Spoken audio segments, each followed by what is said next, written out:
Fire anti-make. Iba na dapat yung direksyon namin, yung napag-usapan namin ni Bongbong Marcos eh. Wala kaming kasama noon, Karen.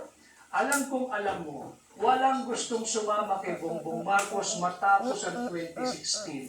Kaming dalawa lang ang magkasama. Kahit kung siya yung announce ang kandidatura, wala kaming mga branded names in politics.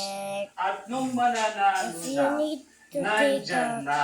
Yung mga Johnny Come Lately, ang gusto, sila pa ang una sa pila. Hindi ako pumayag. Bakit? Ang kasama namin, ordinaryong tao eh. Yun muna ang unahin natin na i-recognize. Hindi yung mga branded politician na nandyan na naman. At the very first opportunity na magkamalang yaman, magnanakaw na naman yung mga yan. Yan ang aking linabanan. Kaya ako tumatakbo. Hindi ba masakit ito sa'yo personally in your book? Arnike, Sinulat mo doon na Arnike, namatay ang Arnike. iyong Bye-bye. nanay.